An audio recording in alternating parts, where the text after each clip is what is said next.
Welcome to Sunrise Life, the podcast where we have deep conversations with fellow freelance models. And today I have Gazelle Powers on the line. Say hello. Hi, thrilled to be here. Thanks. I've been following your page for a little while and I've been wanting to interview you for, I think, a couple months now. And I'm so glad we're able to line up our schedules for this. Likewise. I've been looking forward to it, actually. Yeah, thanks. So tell me the story of how you first got into modeling. Well, it's a little interesting, I guess. I actually do photography of my own. And so my segue into modeling was really through my own photography work. I've done photography pretty much for as long as I can remember, and kind of grew up in a household where cameras were always around and we always took pictures, and I always had a camera. And that was like one of my biggest gifts, was like getting my grandmother's like Polaroid camera. So really just have always had the exposure to photography and never really did like specifically formal training to learn, really mostly self-taught. And never really being in my photos either. Like I did a lot of landscape, a lot of abstract stuff, but never really being like in my photos other than if someone was taking, group photos or anything. And so really sort of my segue into it was like, oh, hey, I thought it was like an interesting thing because it's art, and deciding before stepping in front of someone else's camera or modeling for anyone that I should probably try, photographing myself first, is just to see like how comfortable I was with doing it, and realizing that, oh my God, it is so much harder than I thought it was going to be. Not from the aspect of like being in front of the camera, because I felt like that was sort of like a normal transition for me, but really just I guess the framework of what's required when you're in front of the camera, realizing like where the camera is, like lighting and composition, and like all of those things are really like important when you're in front of the camera. And I really had no idea about that from the modeling side of it. So I actually modeled for myself for a little over a year before I stepped in front of anybody else's lens for photography.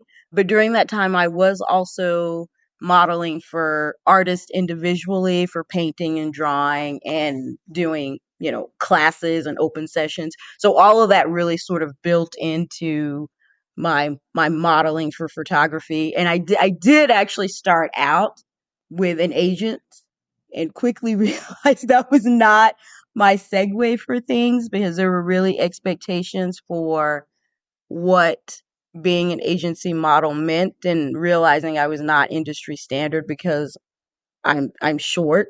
So that was really like a big realization of like, oh hey, you can't do this, as an agency represented model, because there's like all these qualifiers that you don't meet, and just really things that I wasn't willing to do as a model to move forward in the industry as an agency represented model. So it was really a lot of decision making on my part to just do it freelance and do my own thing. Yeah, actually, I was looking at your website right before we started this, and I saw that you brought up your petiteness, and I was like, "Oh, how petite is she?" Mhm. 4'11" is quite Yeah, petite. yeah. It's so proportionate. I never would have guessed that. Yeah, yeah. And one of the things with the agency that they had suggested was stretching. And for those that don't know, when I started modeling, I was already what people would consider an older model, because I didn't start modeling until I was 30. So that was already a strike against me, being with the agency starting out, because I was an older model, but also I was underweight, under height. And so it was like really like this long list of things where it's like, if you want agency representation, these are the things that you need to change about yourself in order to have that representation, in order to get more work and be more visible. And it was just, as an older model and having already done a lot of corporate work and a lot of other things freelance for other things, it was just, I wasn't willing to do all of those things to myself physically, changes that I felt were not healthy, but also just as an older person, I was like, yeah, I don't really want to devote my time to doing those things because I don't think it's going to benefit me in the way that I'm being told that it will. So it was, that was really the decision to just be freelance at that point. So, Wow. So the yeah. agency that you had initially began working with, what kind of models or what kind of work did they generally like do for people? Was it commercial or fashion, or did they also have artistic projects that they represented? So it was mostly commercial. There was a lot of runway stuff, which was also the issue with me is because I was only 4'11". It was, well, you're not going to be able to get a lot of gigs, doing runway stuff, even though I learned to walk runway. But that was the problem with that. It was you need to be at least 5'9" to do any of the projects for this. I actually had gone on a casting where it was supposed to be a runway thing for wedding dresses, and it was supposed to be like a diverse thing for wedding dresses. And then I got there, and even with submitting my stats and stuff ahead of time, I got there and there was nothing that would fit me. Like everything was too big. And so I ended up being there and not being able to walk because they were like, we don't have anything that will fit you. So I ended up just standing around backstage because they didn't have anything to fit me. So it really was for me like a challenge just breaking into the industry. And I love clothing because I make a lot of my own clothing. So that aspect, realizing, okay, hey, I'm not going to be able to go into it in like the fashion area, which is kind of where I was going with signing up with that agency because I didn't have, you know, the look and the bill and the height that they were saying was a requirement for going in that direction. That's cool that you make your own clothing. Did you start doing that partly because like mainstream fashion type stuff isn't really I it's funny. Actually, my mom taught all of us how to sew, and I really started doing it because I hate shopping. I really do.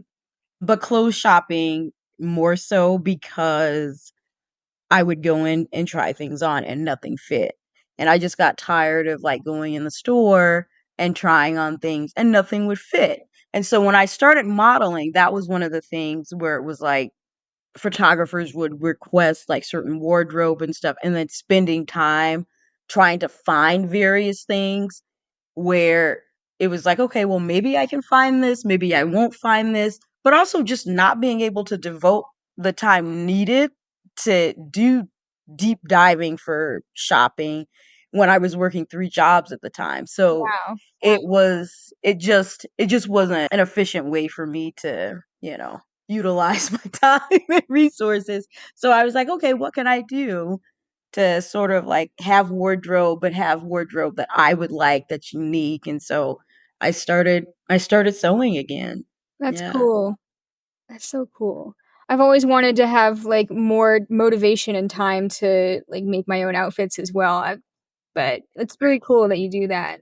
Do you sell any of it? I haven't, and I've had a lot of people requesting me making things for them, and I have done taken on special projects and done things like I've made my friends' bridesmaids dress, but there's a lot of fun aspect that gets taken out of it when you're commissioned to do things, on a larger scale, and especially when you're doing it for money making.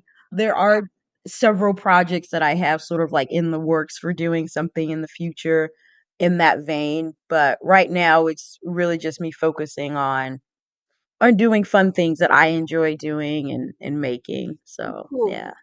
So you started out with the agency and then the agency didn't work out. What was the transition like when you exited trying that agency out and then going into freelance modeling? The transition with that was actually pretty seamless for me. And I think most of that was because when I started with the agency, like I said, I was still working full time. So I had a day job, I had a night job, I had a weekend job as a PCA. And then what I would do is I would do photo shoots like in between. So usually whenever I had like a shorter night during the week, I would do a shoot, or on the weekends if I finished earlier, I was like working shoots in between those on the weekends.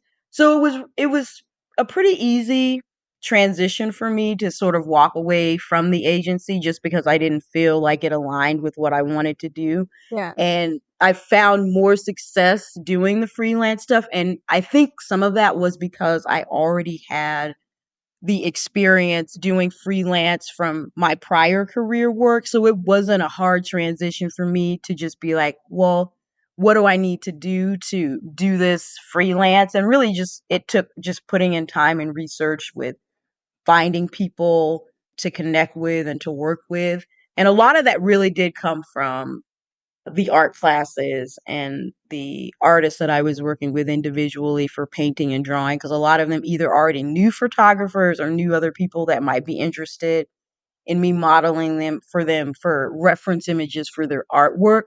So a lot of my segue into that really sort of started with me being in the art community and working with people painting and drawing.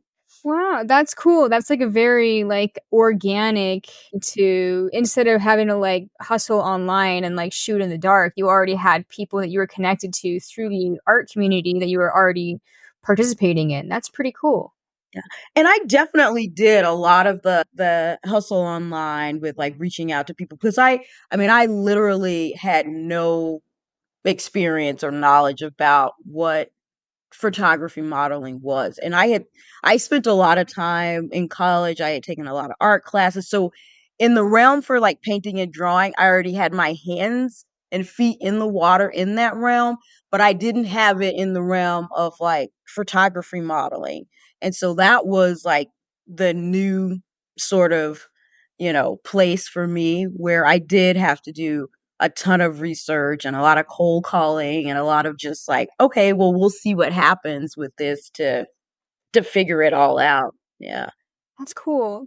In today's like community of modeling and photography, I've witnessed that other models that are doing this full time are often willing to be helpful. Was that helpful for you too? I think when I started, I didn't find a ton of models like sharing information like there is now. Like there's a ton of information with searching or models that are willing to like share information and resources and things like that. I did have to do a lot of just like spending time just like how do I figure this out or trial and error and like going out and being like, "Oh, okay, well that just happened. That was not a good thing." But I think some of it was too, again, because I already had the experience from being freelance in a different profession, I really sort of pivoted that into my photography modeling and like trying to figure out, okay, what do I need to do to make this work and finding resources. And I was an employment specialist for people in the past, and I've done hiring and firing. So a lot of that stuff is stuff that I sort of pulled from with trying to find work as a photography model.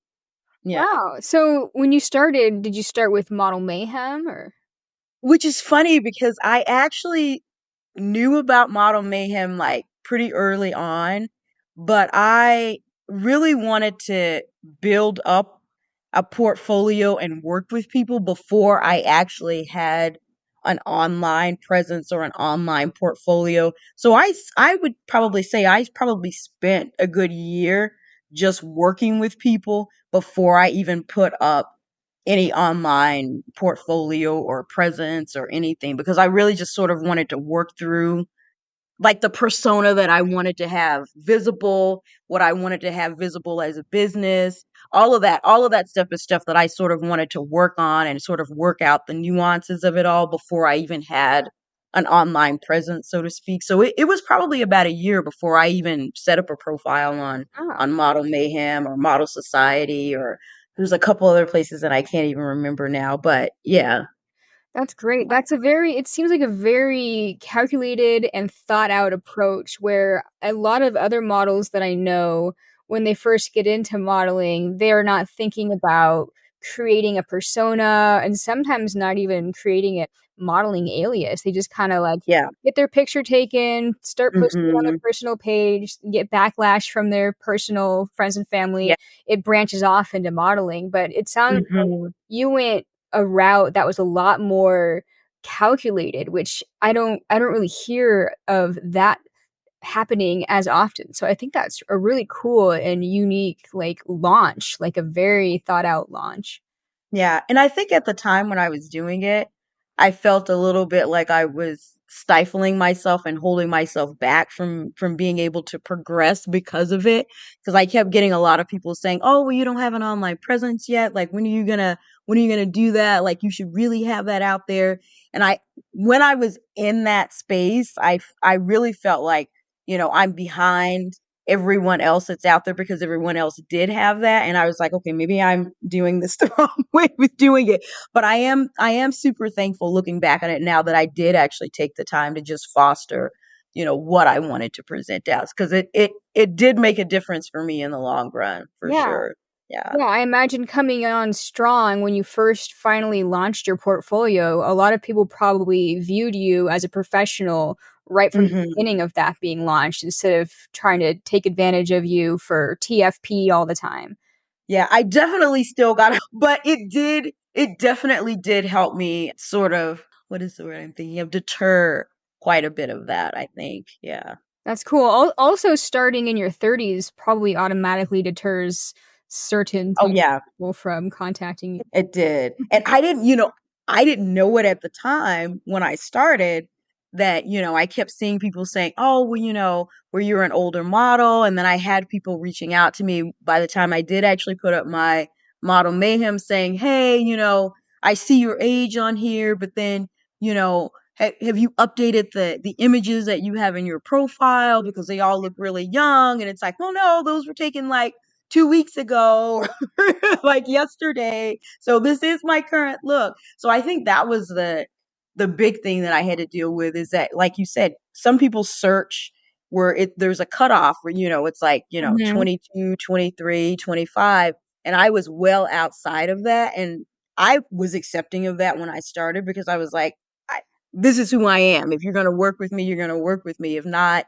there's nothing I can do about that. But my age is my age, Yeah. so. So you didn't wanna lie about your age because there are a lot of people that might do that just for marketing purposes. And I think for me, I had a little bit of the reverse with that, because I do look very young.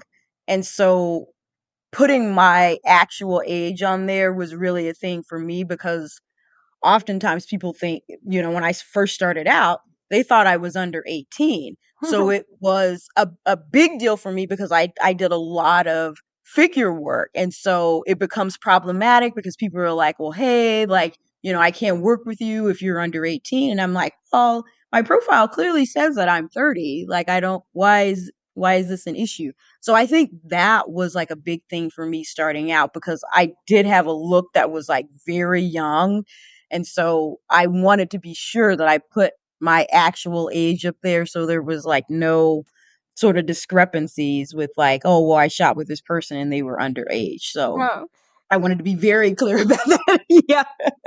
maybe some of those photographers thought that you actually were underage and that you were lying about being 30. Oh, they did. Oh, they absolutely did. I cannot tell you the number of people that reached out to me thinking I was lying about my age. I was like, who says that they're 30 if they're not? Like, that's not a thing. Yeah, if you're gonna lie, you'd say you're, like, 23 or something like. Exactly, exactly. Yeah. So, over the course of your career and all of the experiences that you've had, all of us freelance models have some types of crazy stories. I have this segment on the show that I call it the photo shoot fail of the week. You can tell any kind of story that you want, though, but what's something crazy or funny or just like memorable that's happened to you over your career? Oh my God. I think one of the fails, so I'm going to share two. I'm going to share a fail, and then I'm going to share an amazing experience. I think Okay. one of the fails was, and I cannot remember the photographer's name, and I don't even know if they are actually still working, but this was like pretty early on. I would probably say maybe 6 months after I was doing freelance work. And I was doing bodyscape stuff with this photographer, and we were at this hotel, and it initially was going to be just the bodyscape stuff, and then he wanted to shoot in the hallway at the hotel, which I quickly put a kibosh on because I was like, having traveled a number of years and stayed in hotels frequently, I was like, oftentimes there was like cameras in the stairwell Oh, of yeah. hotels where I was like, no, I have a problem with that. So that was nixed. And then we're doing the bodyscape thing, and there's like ice cubes and stuff that are involved with like the little figurines. And this photographer tried to go down on me in the shoot, What? which I immediately was like, I said to him, what in any of our communication, either, through email or, just in person, gave you the impression that this was okay? And his immediate response to that was, well, nothing. I was just throwing it out there to see what would happen. Well, And I think I was just so taken back that I was like, I said, we're done. The shoot is done. And the bad part about it too was that he was also my ride because I'm and intro at the time. And so, he was like super apologetic and was like, I'm so sorry. I said, the shoot is done. Whatever you have, you have. You're not going to get anything else. I got dressed and I was like, I'm going to wait downstairs by the car, and I want to get dropped off. So he got his things together, and he like the whole time was like super apologetic. But I think it was the very first time with doing any of the modeling freelance that I had had that experience. And it really was just an eye opener to me of like, okay, you set boundaries for yourself, but to also be a lot more clearer in my communication with people about what their expectations were with what was going to be happening at a shoot. Because oftentimes I feel like there's a lot of vagueness that happens when people are like, oh, well, we're just going to do like this sort of globe of things and we can sort of branch off. And while I'm okay with that with people that I have worked with, when it's someone new, I now sort of like flush out more of that because it tends to be encompassing of like other things like this where, oh, I'm going to just toss this out and see how you feel about it. And I don't want to be making those decisions on the spot at the shoot. Like I want to be able to be in a safe environment to say no to you and not have to be relying on you for transportation or anything else in those situations. So I think that was like one of the one of the worst.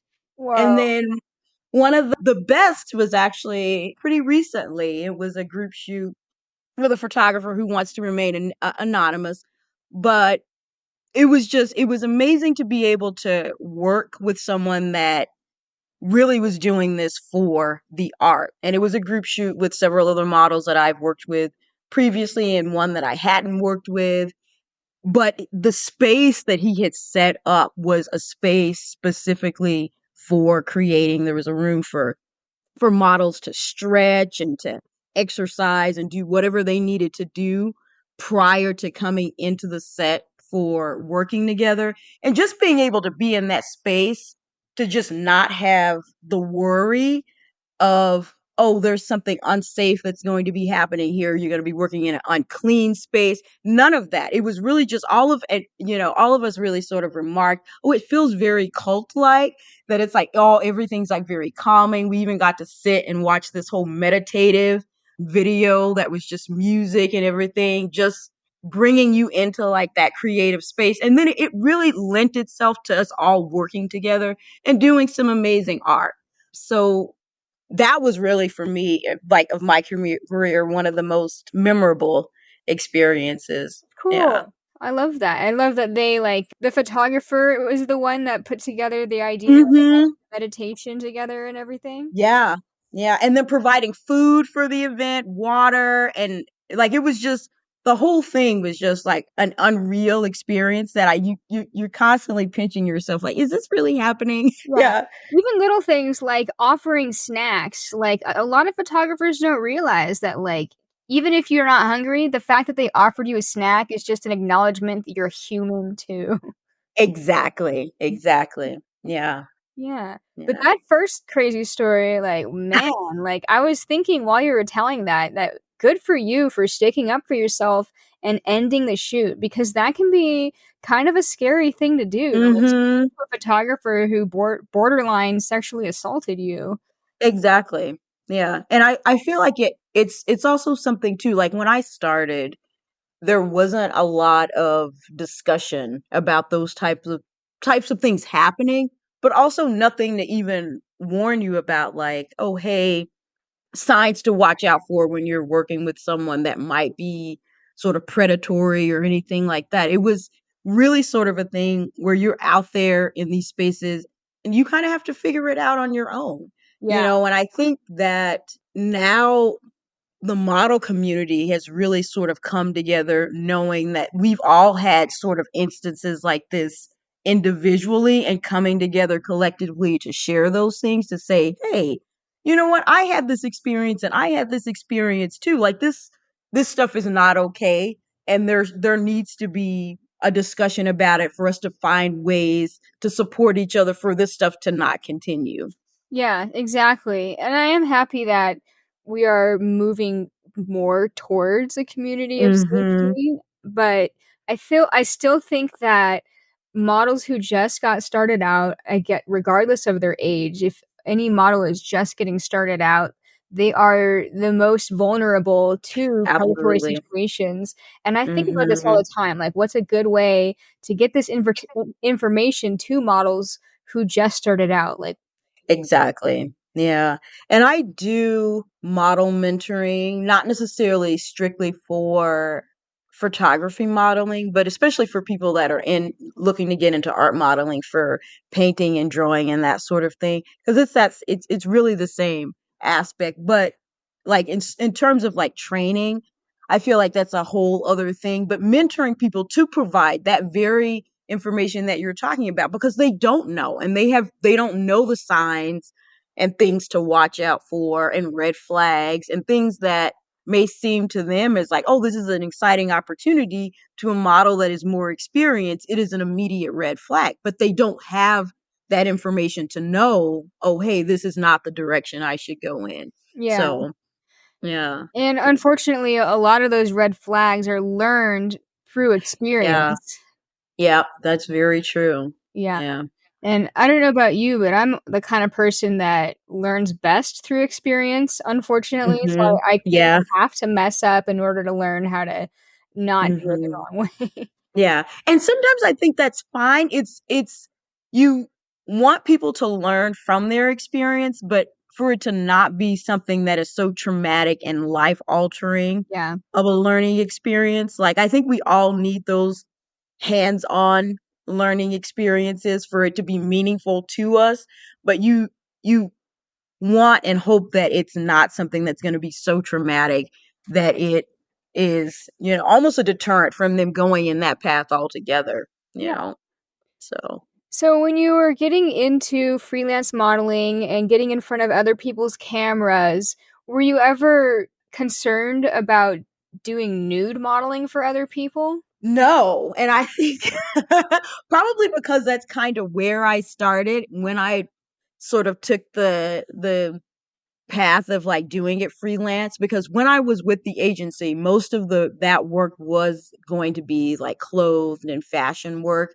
And really I sort of got into the figure work just out of my love for art and that sort of thing. So it came very natural to me.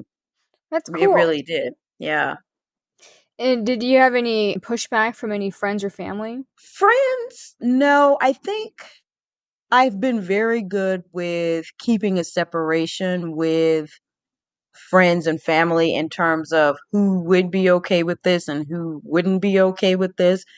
Again, I think that was part of my decision with what persona was I going to put forward initially with me doing this line of work because that does make a difference.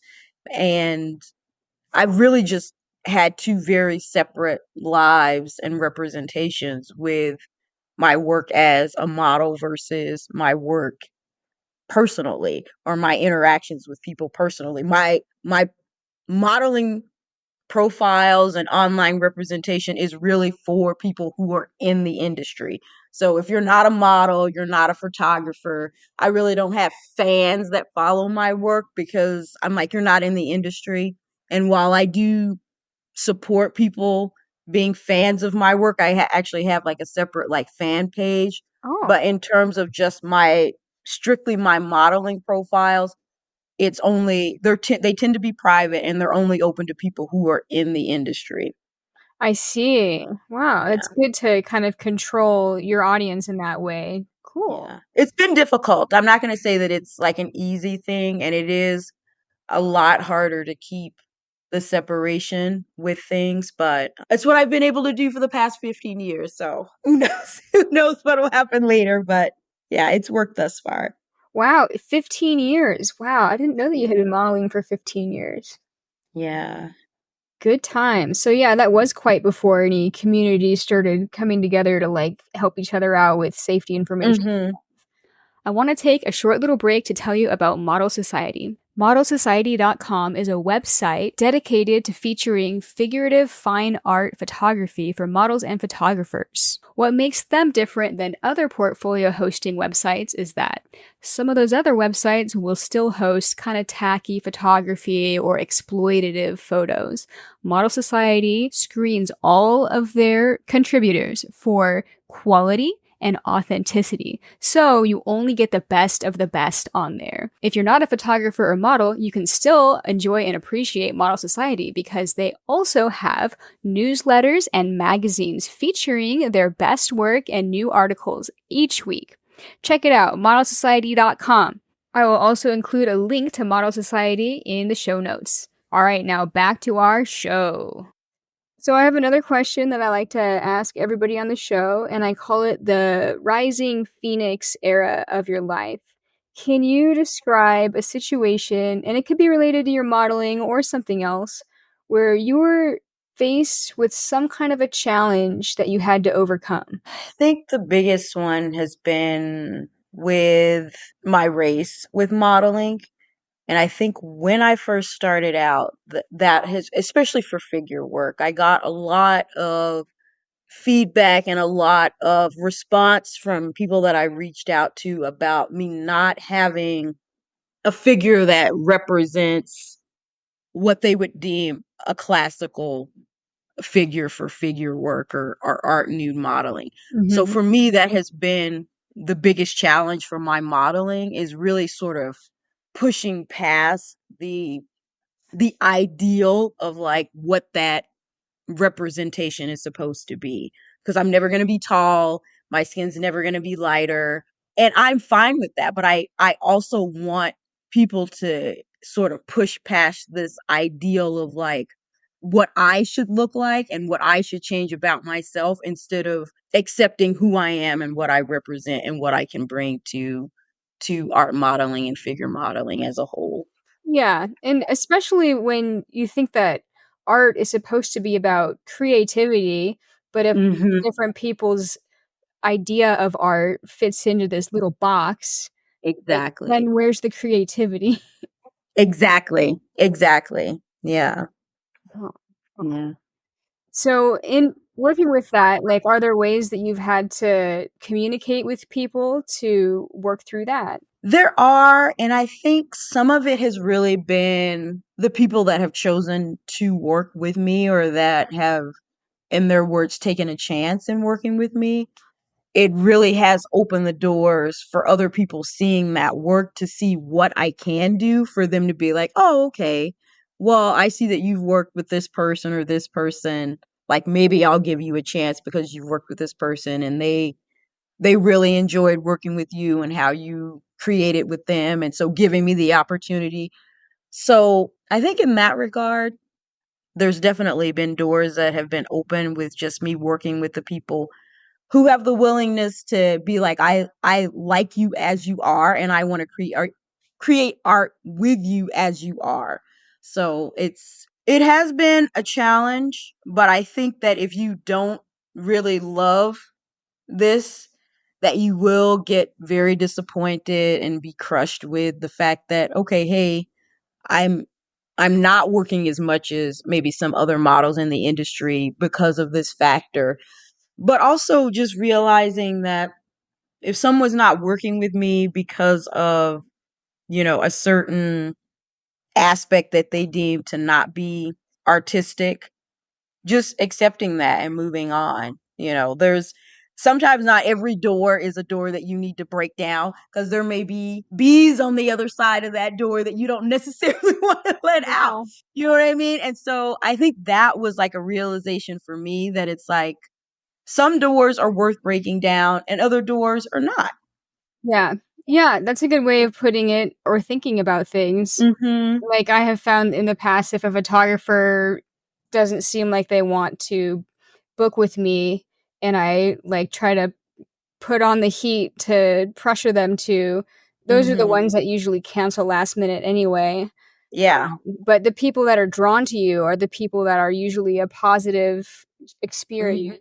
But Yeah. with that being said, though, the industry definitely the industry definitely does have, like, a lot of prejudice that's, like, subconscious for a Mhm. lot of people, but possibly, conscious for a lot of these photographers, and Oh I yeah. find it a red flag when photographers Mhm. only shoot one nationality and one body type, so And I've often gotten responses from photographers that I've reached out to where they have no models of color in their portfolio and say, "Hey, well, I would love to work with you. Like I love your work, but I don't see like this representation in your portfolio. Is this something that you just don't do?" And oftentimes what I have gotten as a response is that, "Oh, well, I've not connected with a model that looks like you," or which is always intriguing to me because my response to that is always like, what connection are you seeking yeah. to work with the model? Like, you shoot every traveling model that comes through the area.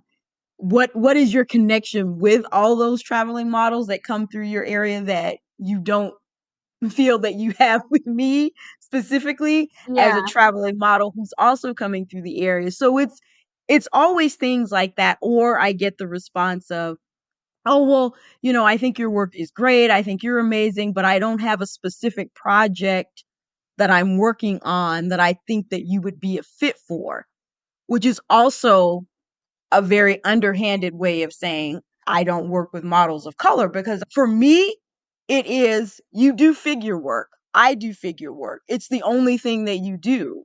What specific project do you need to be working on to work with a model of color? You know what I mean? So those are the type of like responses that are very like they're very cloaked, because I get a lot of those types of responses from photographers and I always have. And it's them not blanketly saying, "I don't work with models of color," but it is masked under the, "Oh, I need a specific project that I'm working on. Oh, I don't work with models that don't have real hair," which I always find funny because I'm like, all my hair is real and has always been real. I've never had extensions, but I worked with a photographer once and he was very upset when I said to him, "You do realize that models of color are not the only models that wear wigs and hair extensions." And he was like, "Well, no, that's not true." And I said, "Oh, it's absolutely true. Like, What? how do you think this happens? Like, you've been in this industry for 20 plus years and you don't think that anyone besides models of color are the only ones that wear wigs and hair extensions?" Yeah. I It was I just, used hair extensions for many years, and a lot of people didn't even, like, yeah. recognize it. Exactly. So it was just like having conversations like that at shoots with photographers is really just it's just very eye-opening that there are these stereotypes that are out there. Like, I don't work with models of color because they're all divas. I have no idea where that came from, but it's also something that I have gotten in response from photographers that, "I would love to work with you, but every other model of color I've worked with in the past has been very diva and very demanding." And What? I always say, hey, there's references for anybody that I've worked with in my portfolio. You can reach out to them to ask. So there is a very different set of things like as a model of color that I sort of have to go into when I'm like reaching out to people, knowing that these are some of the thoughts and stereotypes that are sort of floating around in their head about me for working with me. So it's very interesting and challenging, and sometimes you just have to let things roll off in order to be able to stay in the industry and still work and create, because it sometimes is very overwhelming. Man, listening to you describe that, I am just trying to imagine how frustrating that must be, especially when people are giving you, like, backhanded ways of telling you that Mhm. they don't have a project for you, but it's kind of like you've heard it before and you Mhm. know what they kind of mean, Exactly. Yeah. subtly. Like, if you're gonna call them out for that, then it's gonna create tension, right? Yeah. So do you just leave that one and not Mhm. contact that person again, or So I usually just say, thanks for considering me and keeping me in the loop, and hopefully we'll work together, when they have a project in the future that they think best fits, you know, what I can represent. And then again, I think it really goes back to the thing of like me not, there's some doors that are worth breaking down, and then there are others that are not. But also, even when I am working with people that I'm like, you're a turd, professionalism 100%, because I do not have a problem with saying to someone, this is completely out of line. But even with me doing that, to remain professional at all costs, because they can go AWOL if they would like, and that's perfectly fine. But I always try to make sure that even if I'm going to tell you off, I'm going to tell you off in a professional manner, and then Yeah. you're free to do whatever you want with that. But I said what I said in a way that I feel is still, representational of telling it the way that it should be. Yeah. So, Well, that's very professional of you. I might have a challenge if I were in your shoes remaining professional, but it sounds like you're very resilient and you have a way about you where you can speak for yourself in those moments, like in your story earlier when you said that that photographer tried to go down on you and you ended the shoot right there and you demanded that he take you home. Like, if I was in that position, I mean, I have been in a similar situation, and I did not handle it as eloquently as you did. So I think that, you deserve a lot of credit for that. but I think it's hard too, like being in those situations, like even if you've done research for people and then you get blindsided with something, it's hard to be in that moment and think about, what should I be doing to get myself out of this situation in a safe way? It is like that situation actually ended up just working out the way that it did. But Yeah, I know that that's not always the way that it happens. And sometimes there is violence that ends up happening. So it's difficult to say, like in a situation when something is happening, what would I do? Like we try to prepare ourselves yeah, and have the resources and everything, but when something comes out of left field, it is sometimes where you're in the moment and you're handling it the best way that you know how to in that moment. And then looking back, you say, oh, well, I could have done something differently. But your mind is in that protective mode at that yeah. moment. And that's really what it needs to be in order for you to get out of that situation. And there have definitely been other situations that have not gone as smoothly. So, I think that we we take it in stride, I think. I'm glad that you've survived these situations and made it through to today. But yeah, I mean, I've had similar situations where, like, usually my reaction when somebody, tries to sexually assault me at a shoot, which fortunately hasn't happened in a long time, but it has happened is I go into kind of fawning mode where, Mhm. I say, "Oh, please stop doing that," or I'll just shy away, but then I still wanna finish the shoot because I wanna get paid. Yeah, Or yeah, I'll just be really nice, but I'll be like, "Oh, sorry that I'm uncomfortable," but I know that sometimes models will freeze and they won't even be able to say that they're uncomfortable or anything. yeah. Yeah, and it is a difficult situation to be put in because you're nude and you do want to get paid. And so it's like what do I do? Do I just say I'm done and hope that they don't you know, hold your payment, or do I just walk out of the shoot knowing, "Hey, well I needed that money, but I'm not going to take it because I'm deciding that this is done."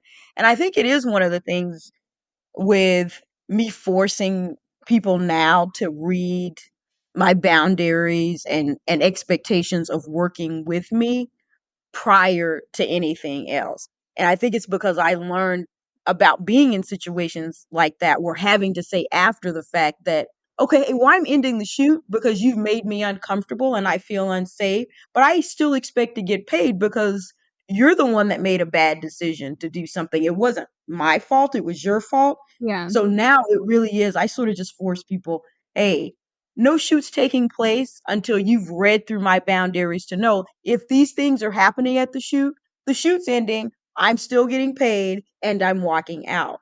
Because if not, you do end up in situations exactly as you're talking about where it's like, well, I'm here and how do I maneuver getting out of this without them saying, well, you ended the shoot, so I'm now not going to pay you. I'm your ride and you're trapped here and I'm not going to take you home. It's a lot of pressure Yeah. for the models to be in. It really is. Yeah, and something that makes me feel comfortable in these situations is when the photographer pays you at the beginning of the shoot. That Mhm. way, you know that if something happens, you could just end it and you've Exactly. already done It your part of the work. And the Mhm. photographer, if they were out of line, then that's, like you said, that's on them. Yeah, exactly. Yeah. And I think the instances where it has been where I've felt like, "I'm not sure how this is gonna be," that's exactly what I have done, is just gotten my payment up front so that it's like, "Okay, well, we're done here." So I think part of this is too is the learning as we go along with what we need to do in order to stay safe and thrive in this. Yeah. Yeah, and then building your community and your network of photographers that you Mhm. enjoy working with. As I look at your photos on Instagram and on your portfolio, I see like such variety of like different genres, but a lot of the photos that even if they're of different genres, they have some kind of a cohesive vibe, and the only way that I can describe it is like sort of you have an ethereal vibe to a lot of your Mhm. photos. And so Yeah, and is that intentional? it is. I love surreal stuff, but I also love ethereal stuff, and I think one of the things when I started, that was, like, something I sort of gravitated to because I love vintage things, but I also love modern things, and I also love bringing those 2 things together, and shooting the ethereal work is a lot of work that when I started, it was difficult for me to get people to allow me to do that work Mm, because it was like, "Oh, well, I don't really think you have that sort of a vibe for mm. doing that." But I'm like, "No, no, no, this is what I wanna do." So I do. I enjoy doing that, but I also love just experimenting and doing, like you said, a wide variety of things. I love doing surreal work. It's my really sort of goal is if it is something that is creative, like I enjoy exploring that. So never to be in a box Yeah. with my work is always like reaching outside of that to see what I can and can't do Yeah, and that creatively. definitely appeals to a wider variety of photographers too. Mhm. Yeah. Yeah, and I've definitely, in my past, been put in a box. So, like, there was a period of time where only glamour photographers were hiring me, and because those were the only photos that I had out there, those were the only Mhm. photographers that wanted to hire me. So the idea Yeah. that somebody says, "Oh, I don't want you to do the ethereal vibe because I don't think that's you," I resonate with how that feels when somebody says that because it's very like aggravating. Yes, it is. It is very aggravating because you're like, just give me a chance. I know I can do this thing. Yeah, it But is very in doing frustrating. your own photography as well, like, are some of the photos that you post also self-portraits? So I have a different Instagram, but on my website, there's like a few that I do have on my website that it's like my photography. And I actually need to put up more of it. I've had it in different places. And so I've kind of the last few years been trying to sort of condense it down into fewer places. So there is a little bit of my self-portrait work on my website. It's cool. Yeah, I've done some self-portraits also, and I find that if another photographer doesn't wanna shoot some kind of a vibe with me, at least So you could shoot that of yourself, so yes, you yeah, can display it, which will attract other photographers to hopefully wanna shoot that vibe with you too. yeah, I've definitely done a lot of that, and I actually lost like 9 years of photography work backing up a drive. Do not do this, people. Oh, Do man. not decide that at 3 a.m. you're gonna back up a drive that you have, which is what I did, and it was encrypted, but it was encrypted outside of my laptop, so it was independently encrypted, and I decided I was gonna just this one last thing before going to bed Oh, and lost 9 years worth of photography work because of it. So oh my just wait god. till the next day and do it. It's Oh not worth my it. god. That Yeah, sucks. yeah. Wow. There was definitely some tears shed for that drive. So earlier in the podcast, you mentioned that for a while you had 3 jobs and you were doing photography in between that and some modeling in between and that your career has evolved and you've worked with artists who paint you and sculpt you and you've done some model mentoring.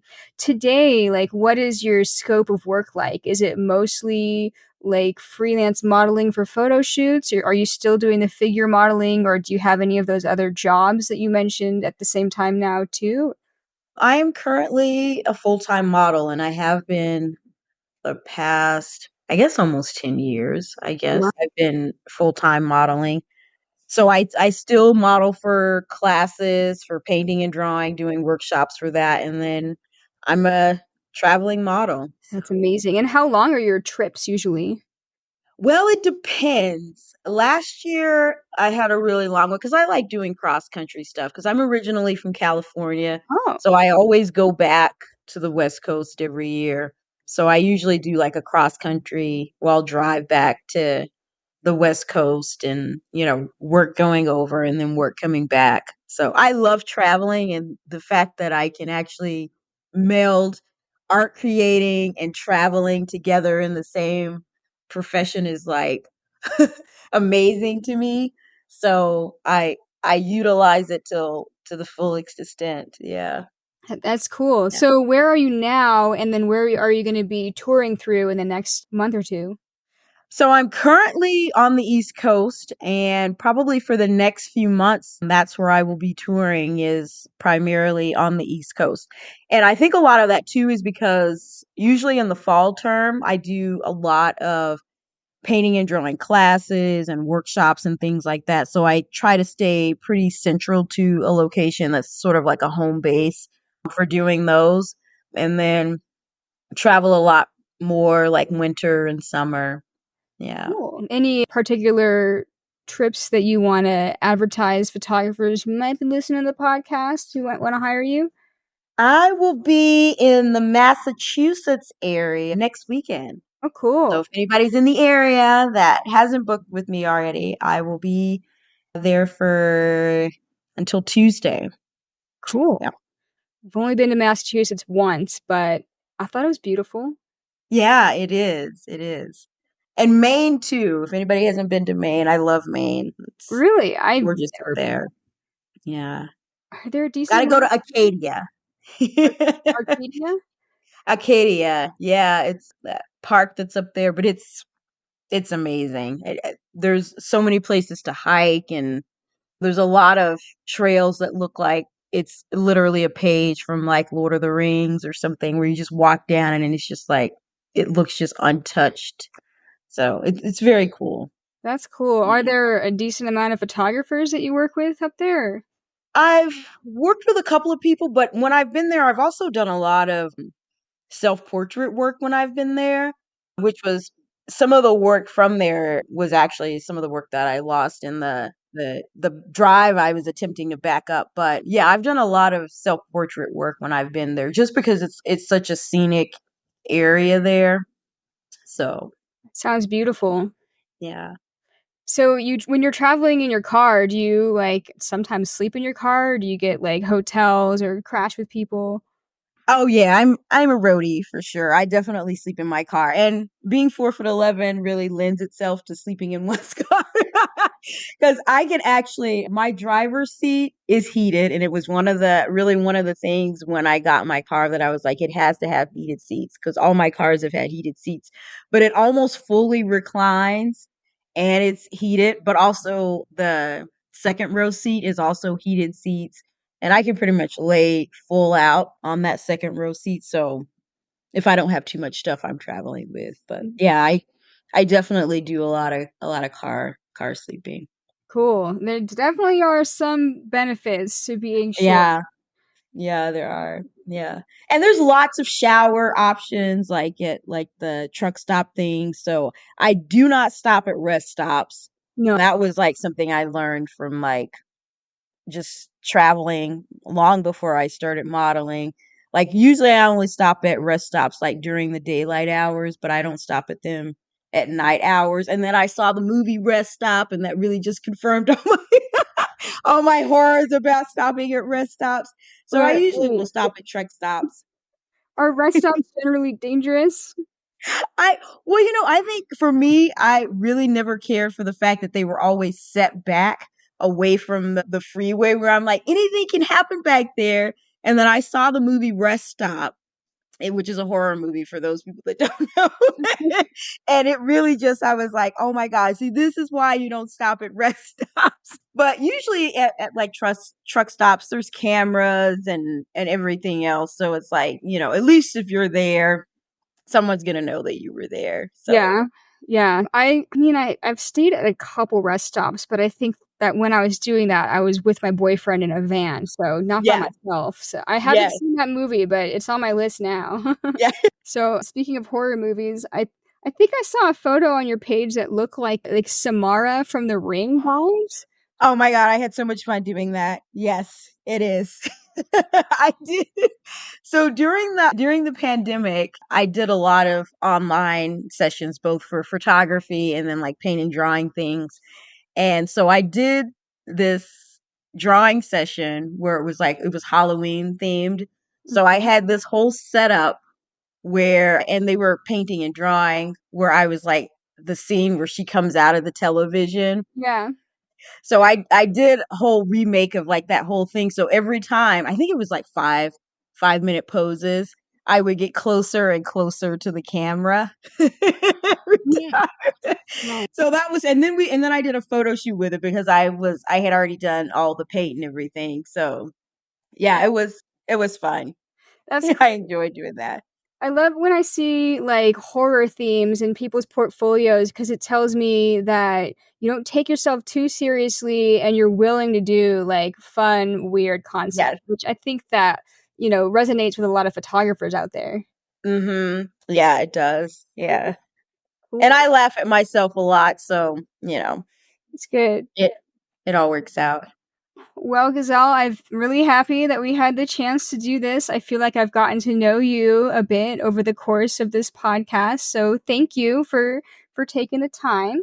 Well, thank you so much for having me and for asking me, and I appreciate your patience with, like, for things to align for us to make this happen. Oh yeah, for sure. Like, these podcast episodes are just for fun and to like, connect with the community. So it's always no pressure. Yeah. Well, I'm thrilled to be a part of the community. Absolutely. All right. Well, I'll touch base with you soon about getting an image for the thumbnail. And other than that, thanks again for being on the show. And I'll talk to you soon. All right, you're welcome. Thanks. Have a great day. Bye, Gazelle. Bye.